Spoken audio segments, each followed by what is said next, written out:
Hola, ¿qué tal? ¿Cómo le va? Muy buenas tardes. Bienvenidos a la última emisión de la semana de Realidad Nacional.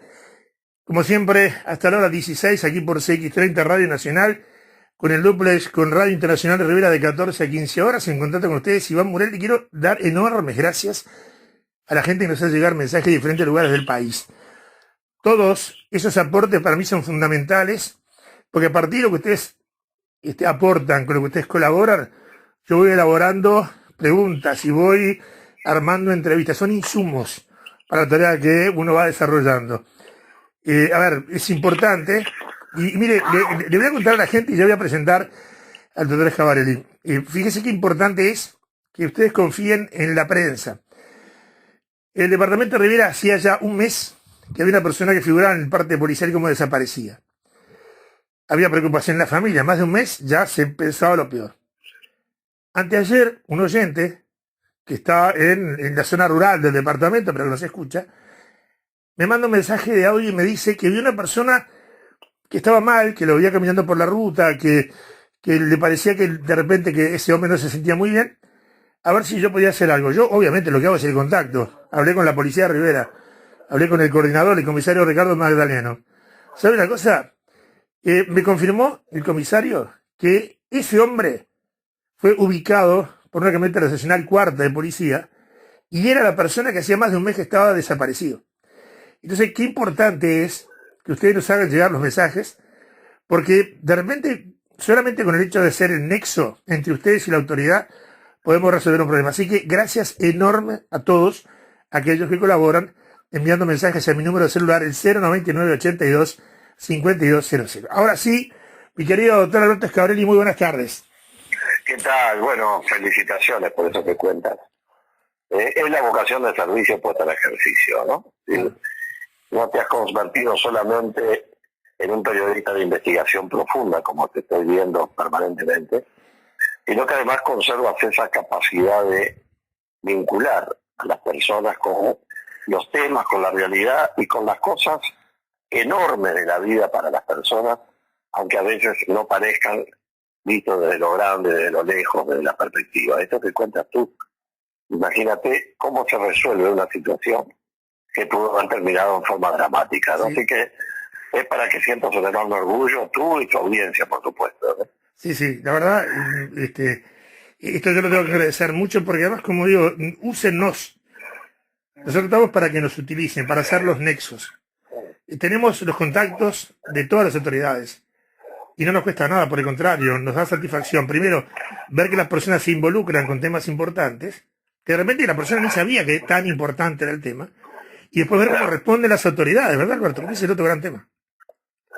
Sí, pero es muy difícil que la administración en general no responda cuando hay un pedido de esta naturaleza y viniendo de un periodista conocido, reconocido, de medios importantes. Es decir, sería una omisión, así el que lo planteara fuera alguien absolutamente desconocido.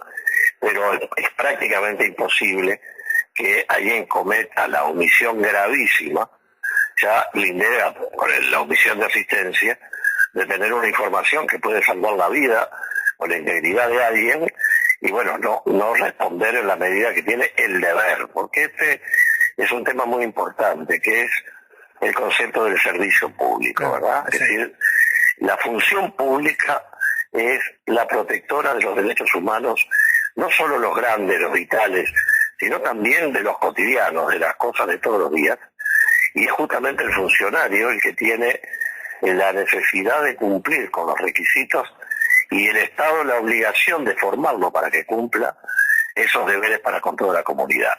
Es el motivo de vivir en sociedad, es ese recíproco apoyo y que tenga la garantía de un Estado que regula, que controla, que ayuda en el marco de una libertad absolutamente garantizada con el límite de la responsabilidad y de la libertad de los demás.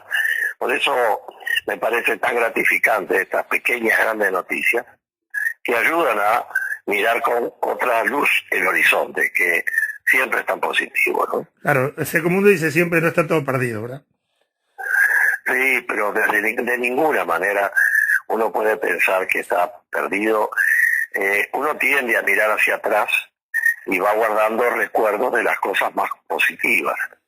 Pero la humanidad va avanzando, aunque nos parezca mentira, viendo tanta barbarie y tanto disparate.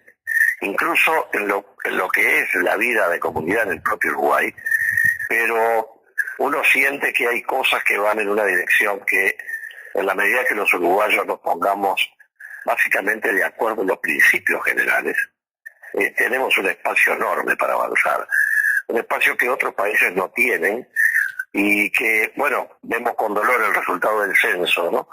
El hecho de que tengamos una población estancada o en retroceso, pero que hay métodos para poder solucionar esto, que van desde la inmigración, que puede ser descalificada o abierta, o también, o simultáneamente, el tema de la promoción de la familia, en el sentido de los hijos.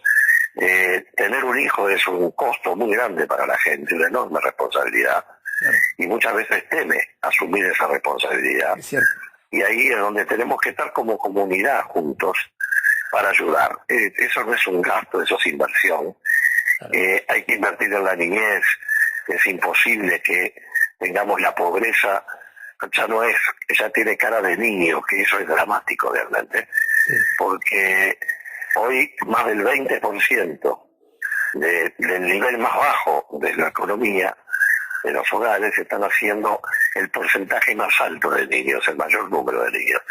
Bueno, tenemos que hacer un esfuerzo muy grande para trabajar en este tema de la pobreza, que no puede atacarse solo con el tema de la ayuda al niño, sino que tiene que haber un apoyo con contraprestación a los padres, a los responsables de ese niño, porque así se genera una estructura de recíproco apoyo entre lo que es la vieja asignación familiar, el hogar constituido, el paisismo clásico que instauró medidas que era la forma de consolidar una sociedad mejor. Esos temas tienen que ser comprometidos, tienen que ser asumidos.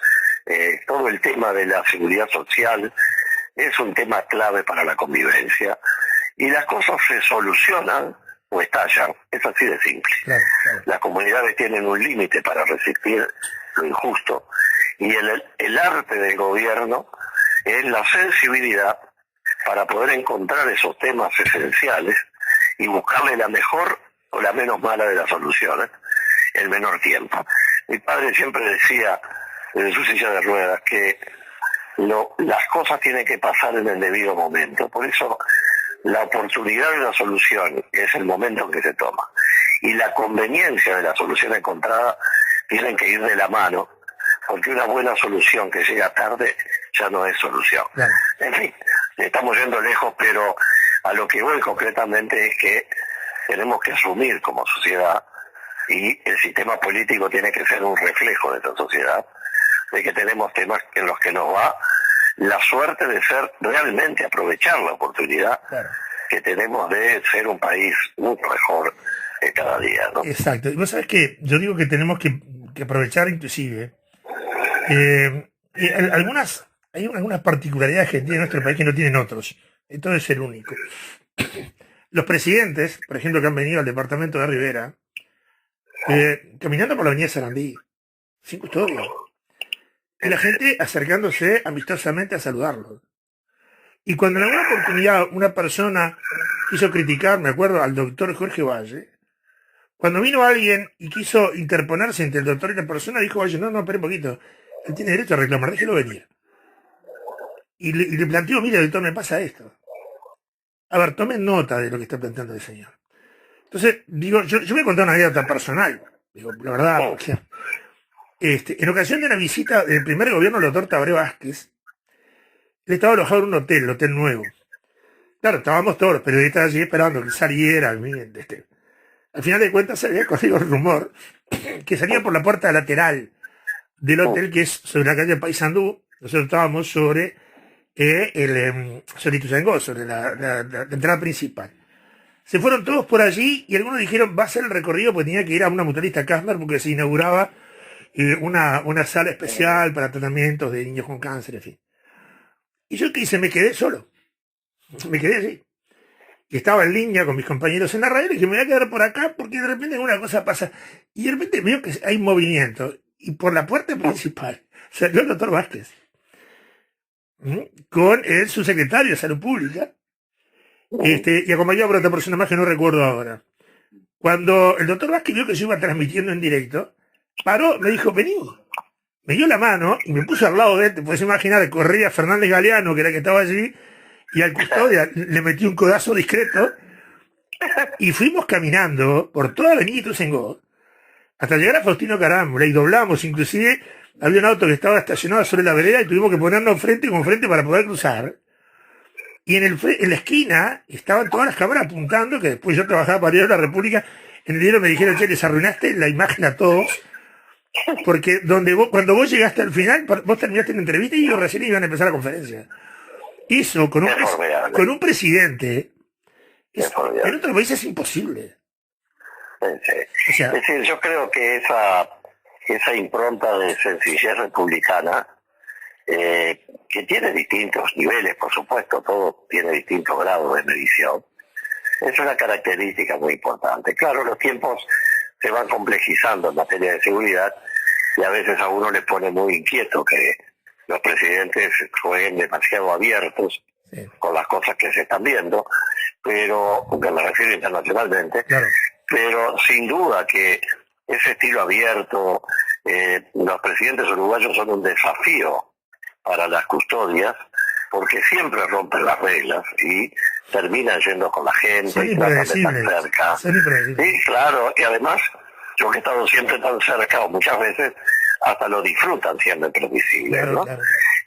Entonces son esas realidades, y ya que tú justo mencionas al presidente Vázquez, quería hacer una pequeña reflexión, más allá de lo partidario, por mi propia experiencia personal, cuando me convoca a ser parte de su gobierno, de su segundo gobierno, por estos días que ha sido fecha justamente de su fallecimiento. Sí, y uno ha asumido el desafío, desde la humildad que corresponde, de cuidar el legado que dejó Tabaré Vázquez en materia de estilo de convivencia social, de filosofía política, en ese sentimiento que puede llamarse socialdemócrata, ballista, como quiera llamarse, pero que básicamente tiene una esencia fundamentalmente humanista.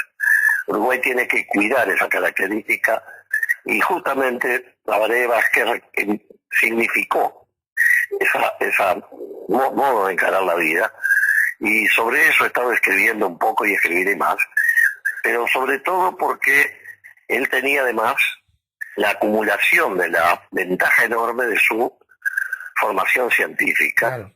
Lo que hacía que los temas con él fueran de un nivel de encare de solución, donde la pasión no formaba parte del ingrediente de la solución, sino que se iba directamente al problema, como en una cirugía después de hacer los estudios, ¿no?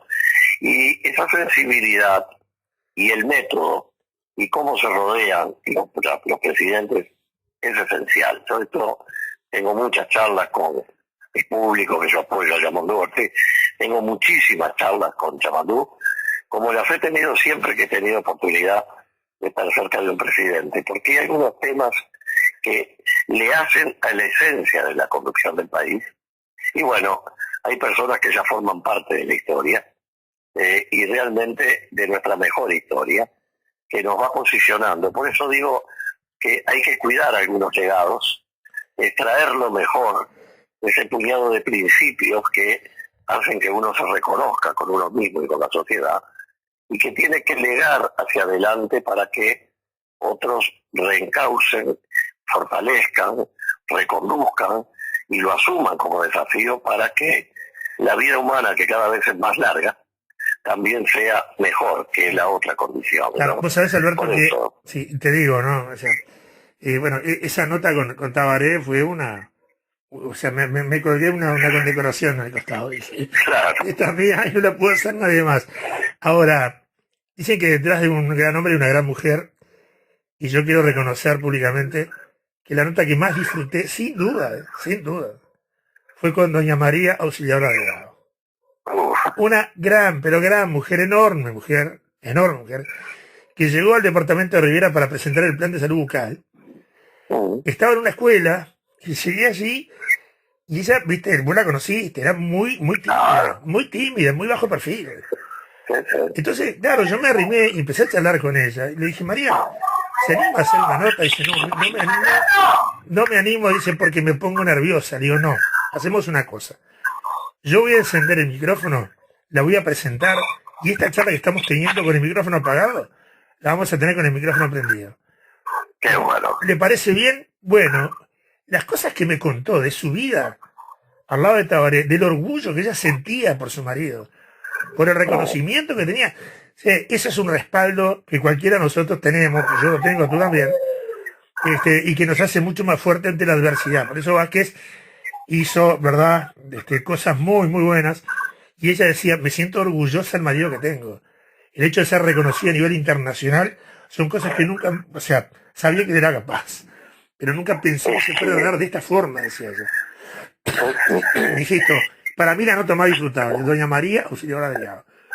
No, brutal. Incluso yo tengo alguna anécdota preciosa, porque cuando me convoca el doctor Vázquez a su casa, al principio de todo, bueno, cuando voy a su casa, después que tenemos una entrevista de más de 2 horas y media, formidable, que forma parte de la historia, de mi más rica historia, cuando me voy yendo, estábamos despidiéndonos, me dice, espere un momento que mi señora quiere verlo. Entonces va y vuelve con María Auxiliadora, que por supuesto yo conocía. Bueno, nos dimos un beso con esa ternura que ella tenía, pero tenía una muy férrea personalidad, una mujer muy inteligente. Y me dice, quise volver a saludarlo, porque usted fue el primer político que no era del Frente Amplio, con el que yo tuve una larguísima charla en una cena. Una larguísima charla en ocasión de una cena, que se había producido en el Parque Hotel, cuando el tema de los cambios de gobierno, etcétera. Y fue así, dio la casualidad de la vida que quedamos sentados juntos a lo largo de toda la noche y tuvimos una larga charla y ella lo recordó, y son esas cosas que a uno lo emociona, ¿no? Claro. Y bueno, fue un momento muy cálido, muy lindo, y luego, durante el ejercicio del gobierno, algunas conversaciones en las que uno lleva guardadas para siempre, ¿no? Por el hecho de lo que ella consideraba que uno podía estar ayudando o colaborando con el trabajo de Tabaré. Pero cuando una persona decide ser nuevamente candidato a la presidencia, esos días que yo tuve esas entrevistas, reuniones con él estaba siendo visitado por los distintos partidos que componían el Frente Amplio para pedirle que fuera nuevamente candidato. Recuerdo la charla que tuvo en una parte de ese aspecto, él decía lo que quería hacer para adelante y mencionó algo que yo siempre digo en mis conferencias, en mis charlas, que es lo que en medicina le llaman la homeostasis.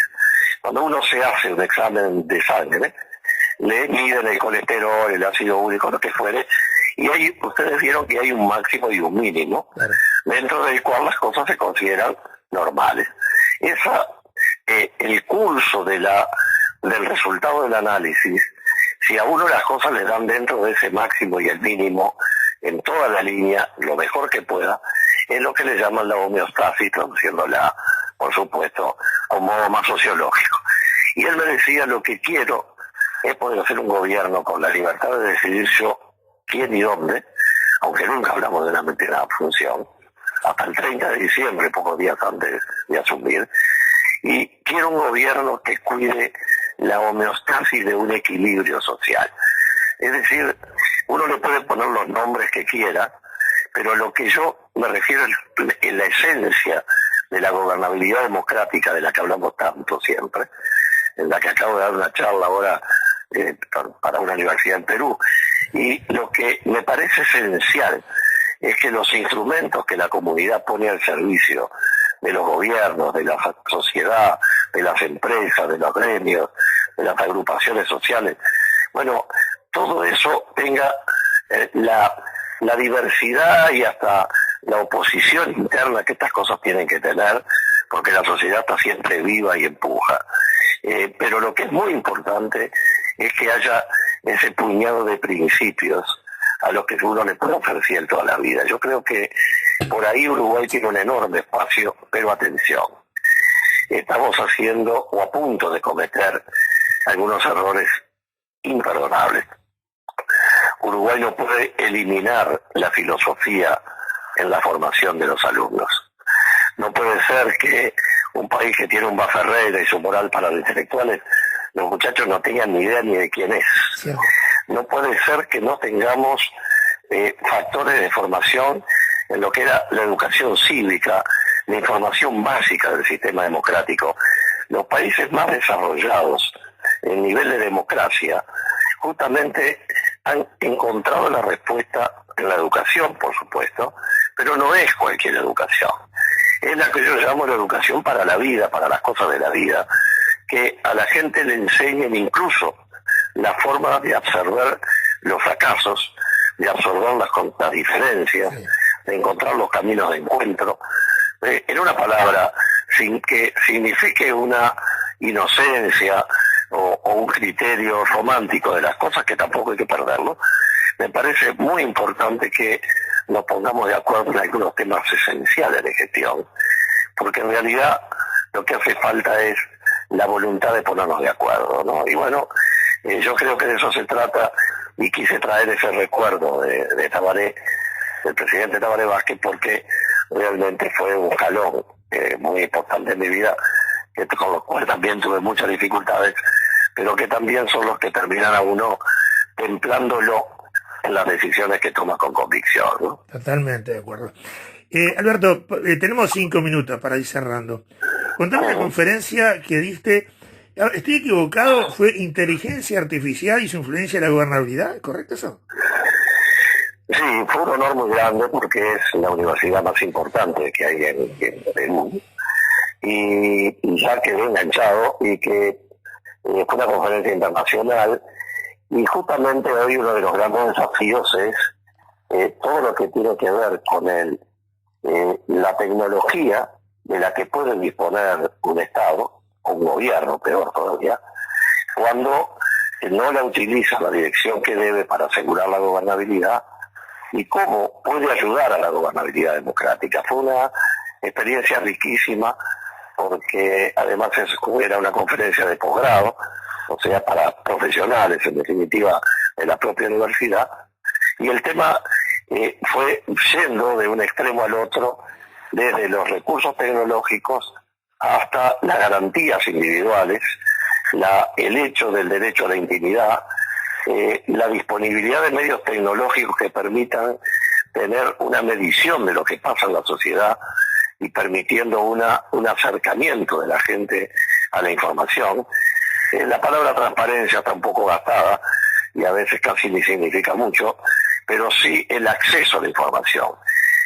Y todo eso tiene que tener la garantía de que los sistemas cada vez más poderosos de informática, de acceso a la información privada de cada uno de nosotros, simplemente porque hoy hay programas tecnológicos que permiten hacer seguimiento de la vida de la gente de manera increíble, y algunos que están en proceso que son mucho más complejos aún.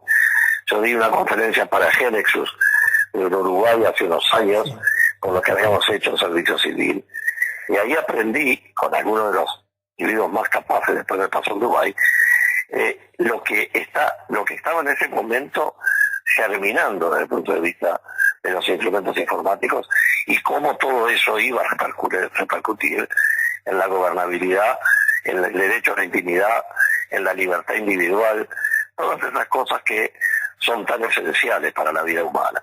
Y bueno, la conferencia giró sobre todo eso y se tornó en una expresión que realmente disfruté mucho. Estoy esperando que me la van a enviar, pero son esas situaciones que uno las termina de hacer porque la pude hacer por Zoom, porque el tiempo era muy complicado, pero son esas situaciones que uno las termina, y no es que uno nunca queda satisfecho con lo que hizo, ¿no? Claro. Pero sí tiene la sensación de que puso un poquito de lo que uno siente en un ámbito